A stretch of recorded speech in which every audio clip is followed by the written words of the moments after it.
Hello students, this is the second part of the interpretation of the topo sheet, and now here I will start with the scale.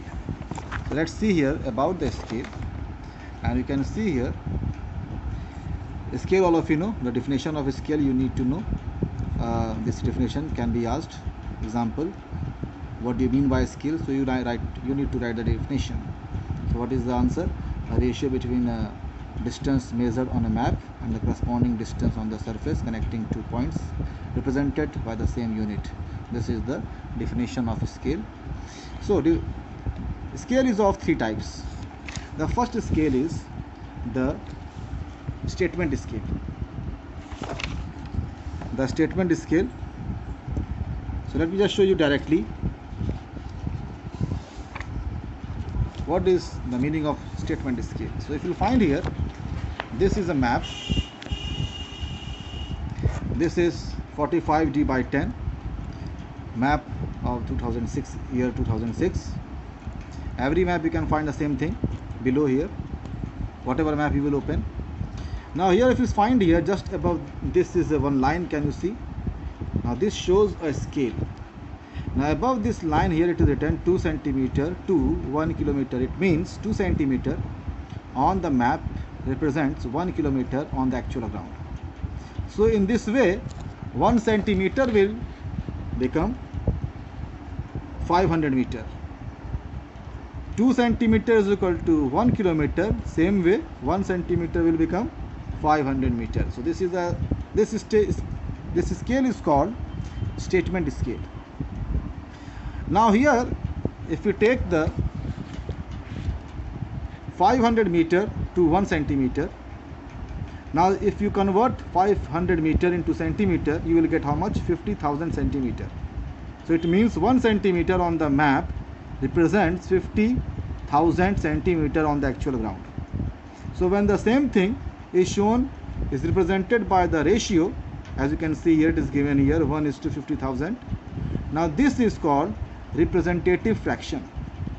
This is the second type of scale. We call it representative fraction.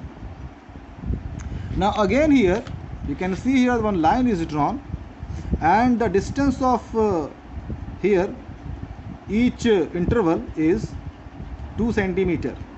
So 0 to 1 here it shows 2 centimeter shows 1 kilometer. Now 0 to 2, this is 2 and 2, 4 centimeter. So from here to here it is 4 centimeter actually, but unit is 2. So 4 centimeter is equal to how much? This shows 2 kilometer. Same way from 0 to 3, if you count it, if you measure by the scale, it will be 6 centimeter. So 6 centimeter represents how much? How many kilometer? 3 kilometers. So this is the line which represents the same scale is shown with the line. So from 0 to 1, 0 to 2 up to 7. And left hand side, if you find, small grids are given here, 0 to 500. It means 500 meter, half of the this one scale. This is 500 meter, this is 1000. Now how much it is? This is 100. Up to here it is 200 meter. This is 300 meter, 400 meter. This is 500 meter. So this is the smaller unit of the same scale is drawn here. So the same scale, when it is represented with one graph, so we call it linear scale, and that's why it is also known as graphical scale. So these are the three types of scale. This one is 2 centimeter to 1 kilometer. This is called statement scale. When the same scale is shown by the ratio, we call it representative scale. And when by the graphical line it is shown, we call it linear scale. And all these three scales you can find in every map. Below every map the same scale you will find. So this scale will never change. Every map, whatever map you will get, you will find the scale will be the same. So this is the scale. Now let's start. As I told you, the fourth topic I will not explain you. This is a lengthy topic. Representation of the relief on the map and its representation. In fact, in class 8th you have studied about this thing, and I will upload the same video and you can watch that video also. So just leave this topic, and now let's come to the directly to the fifth topic. Now fifth topic is direction. So now how you will find out the direction? Now if you find here in this small map, there are the two different settlements are given here. Now one is the Gulabganj, another is the Pithapura, and it's asked about that what is the, suppose you have to find out the direction of Pithapura from Gulabganj. So what will be the direction? Now usually this map is this figure shows about the measuring distance, but same figure I will going to show you to find out the distance, to find out the direction also. Now from Gulabganj, if you will find here, now this is north, downwards south, to the right hand side east, left hand side it is west. So this Pithapura is towards which direction? This is north, between north and east it is northeast direction. So the answer will be Pithapura is situated northeast towards Gulabganj. So this is how we can find out the direction. Now let's see the same thing, one practical on the map. So let's see here this map, this page number actually don't do the page number. This is a map of 2009. Open in your book map of 2009, and you find out here on the northern part of this map it is given here Dolpura and Thal. These are the two villages, we call it settlement. Now suppose the question asked to what direction, or what is the compass direction of Thal from Dolpura? So what you will do? Very simple. So you will take a scale, as you can find here. This upward is north, this is east, so it is between, this is between the north and east, so this direction is northeast. You will write Thal is situated northeast towards Dolpura. Now another one, you can find below here to the south there is the Tani. Now can suppose the question will be asked, what is the compass direction of the Tani from Dolpura? From Dolpura, so from here you will see it is southwards, so we will say towards south. Now suppose the question can be reversed, what is the compass direction of Dolpura from the Tani? So from the Tani you have to find out. Now this is towards north, so you will what you will say, the direction is north, towards north. This is how we find out the compass direction. So let's leave the direction now. Direction is over now. And now let's see the measuring distances. In direction also there are two types of direction. Let's see the second one also. The second one is the first one we have seen. Direction with the reference to the urban cities, means between the two settlements. Suppose here is Karja and this is Rampura. You have to find out the direction of Rampura from Karja. So from here, if you see here, this is south and this is west, so Rampura is situated towards southwest. Now this is the direction of settlement, one settlement from another. But suppose you have to find out the direction of this river. This is a river. How you will find out to which direction the river is flowing? So this river can flow from south, from southwest to northeast also, and from northeast to southwest also. But how you will find out? So you will find here the spot height. Now here the spot height is 242, here is 237. That means the slope is from northeast towards southwest. Now same thing you can find here on this map. This is a small map. Now this is the river Sipu. How you will find out the direction? Now this is spot height 242. As we come down here, this is 48 to 37. That means the slope of the land is from northeast towards southwest.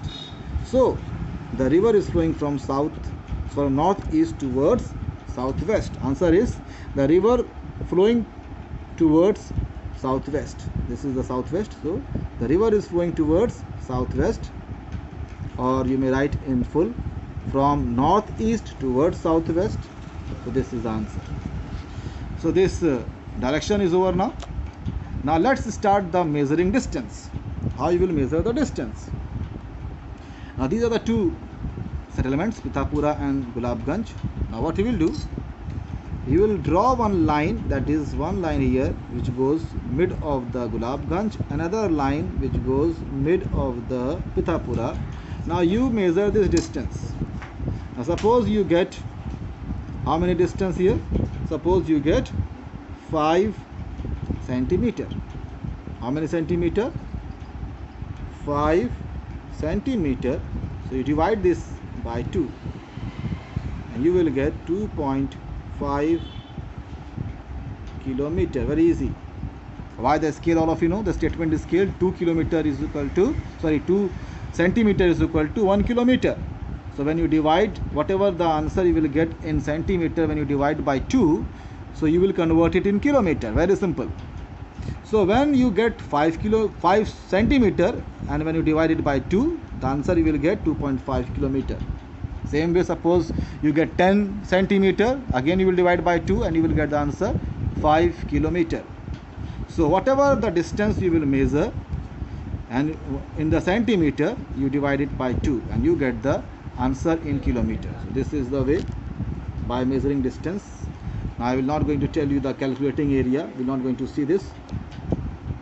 Another one is, suppose you have to find out the distance of the cart track. Now here between the, suppose let's open another map here of year 2016, and here is as you can find here in the southern part of this map, two settlements are given, Sangla and Antroli. Now if you find here, this is the one red line joins the two settlements, Sangla and Antroli. This red line is called cart track. Cart track means only the bullock cart and horse cart or the camel cart can move, because this is a muddy road. Now you have to find out the distance of, you have to measure the distance of this cart track. Now what you will do? Again, one line mid of the Sangla, another line mid of the Antroli. Now you will take one thread, because already you will be given one thread to wind up the sheets, answer sheets. Same thread you can use. So you put that one end of this thread here and you put that same thread on this line up to here, and as the line it curves, so you just curve the thread also, and up to here you mark there on the thread, and that much distance of the thread you measure on the scale in centimeter. Now suppose on thread whatever distance you get and you measure it and you get 6 centimeter, or maybe suppose 6.6 centimeter. So suppose by the thread when you measure this distance between this Sangla and Antroli, distance of this cart track, and you get 6.6 centimeter, you divide by again by 2 and you will get 3.3 kilometer. This is the answer. So I think it is very easy. So this is how you have to calculate the distance of some curved cart track or the curved metal road or rivers. Now next one. So the distance is over now, and now let's start here the next topic, and the next topic is the drainage. So one more topic I will explain you in this video, and the rest of the things I will explain you in another video. So all of you look here, this is the drainage. Now when you see here, now let's open any map here. Let's open the map of here.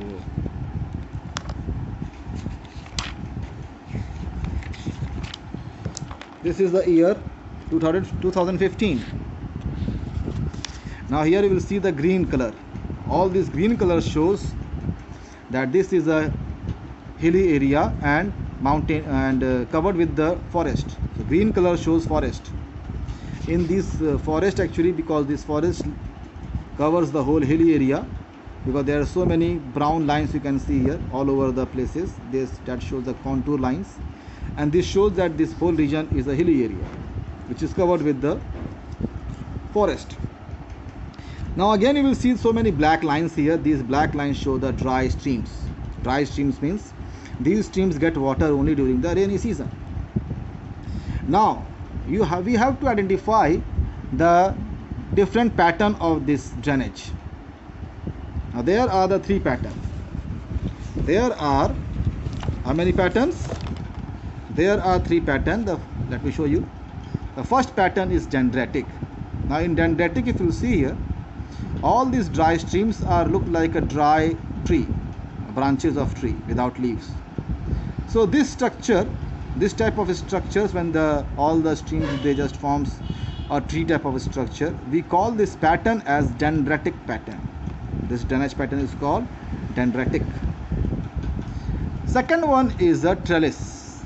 Let's see what do you mean by trellis. Now here if you find here another pattern. Now here figure 2.28 if you find. So all these streams, they meet with each other either at perpendicular or they are parallel to each other. They are parallel to each other or perpendicular to each other. So this pattern is called trellis drainage pattern. Third one is the radial. In the radial pattern, if you see here, from one point actually different streams move in different direction. They radiate in different direction from one point. So it may be a hill or mountain. So when the rainfall occurs, water flows in different direction with the slopes. So this is the one source, and this pattern is called radial drainage pattern. So here we call it radial drainage pattern because all the streams, they move in different direction from this point. This is a hill actually. Now let's show you all these things again in the map. So you can find here, this is the one map, and suppose, let's see here, we are going to see this grid. This is a grid, as all of you know. What is the four figure of grid reference? This is 2,1, and below this line is 0,6. So the four figure grid reference of this grid is 2,106.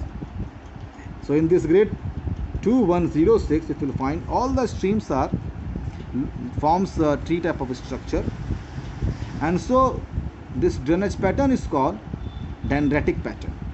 Now this dendritic pattern is very common pattern all over the place. You can see here also dendritic, right? Everywhere, most of the point you will see the dendritic is very, very common. But now let's see here in this grid. This is a grid. This grid is 2,203. So this grid, if you find, this is the one source from where these streams move in different direction, and here these streams are moving in another direction. So this is the one hill from where the water falls, and it moves into many directions. So this pattern is called radial pattern. What is this? This is a radial pattern. Now let's see again another pattern. Now let's see here another one. This grid, this is a grid 1708, and you will find mostly the streams are parallel or they are meeting perpendicular. So in this grid, the drainage pattern is trellis. So this is called trellis pattern. So these are the three patterns: dendritic, trellis, and radial. Now let me explain you one more topic here. We have seen the three patterns. Now let's see one more thing about the man-made and natural features. Now there are so many different type of features are given there in the topo sheet. So all that features can be classified into two categories. Either they can be a natural feature or they can be a man-made feature. So here is a list is given. So when we talk about the natural features, all the rivers, streams, sand features means sand dunes, all the trees, natural trees. Now trees are the natural feature, but when you see the survey tree, you will find some tree colored in black color. So those trees actually they were surveyed during the survey carried by the team. Now that survey tree is a man-made feature. So tree is a natural feature. Broken ground. Now what are the broken ground? Let me show you the broken ground in the map.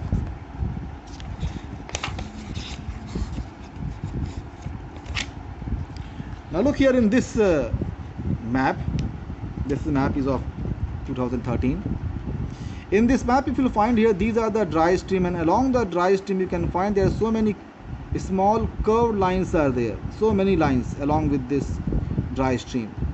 Now they show that they are called broken ground. What they are called? Broken ground or broken land. Broken ground means during some areas in the near the river bank you will find the bank of the river is not very straight, means very plain. They can be very zigzag. Now what happened during the flood? Actually what happened, the river water, it erodes the bank of the river, and that's why the bank it becomes very zigzag, and there are many up and downs. Although the soil is very fertile, but because the land is not even, they are very very uneven, and that's why no cultivation can be carried there. So these lands are called broken ground, although the soil is fertile, but because they are uneven, agriculture can't be carried. So these type of land is called along the bank of the streams and the rivers, they are called broken ground. So you can find here so many places here, all over the places, many curved line along the dry streams. You can open the map there. Now they are called broken ground. Now come back here, some more feature let's see here. After broken ground, natural ponds, the ponds without any embankments, they are called natural ponds, they are the natural feature. Unlined well are the natural feature, while the lined well, they are the man-made feature. Then jungles, all the forest, different types of forest are the natural feature. Depression, this DEP you will see in the some places, some maps, between the sand dunes, depression, right? The lowland between the two dunes are called depression. Island, these islands you will find in the river, between the inside the river, some they are called river islands. And physical features, all physical features like hills, waterfalls, spur, valley, cliff, all the types of contours, whatever the features represented by the contours, they are called the natural features. Now man-made features are survey tree, quarries, mines. Quarries are the open mines are called quarries. Permanent hut, causeways actually are the high raised platform over the metal road. We'll see afterwards. Causeway, mines, metal road, all types of roads. Artificial lake means the lake with the embankment. Let me show you the lake with the embankment. So if you look here, let me show you in this map. This is year 2015. Now here if you'll find here, this is the one lake is given in the grade 1903. So this grade is 1903. Now this lake, if you find here, this type of structure, it is given 6R. So this structure is called embankment, and this 6R represents the relative height of the height of this embankment. We call it relative height. So relative height of this embankment is 6 meters. So this lake, if you find, this is a black dots. So this is a dry pond. This is a dry pond, but with the embankment, it is a man-made feature. But again, if you see another tank here, one more pond. This is in the grade 2003. This grade is 2003. Now this pond doesn't have any embankment, and this pond is actually a natural feature. So this is how actually. Now again let me show you some more man-made feature. All the boundaries are the man-made features. Police office, police chowkis, inspection bungalows, they are all the man-made features. So these are the two types of features, natural and man-made. You just go through the map, and just open this section of the book and just read it and check it in your map. You will understand so many things. Okay.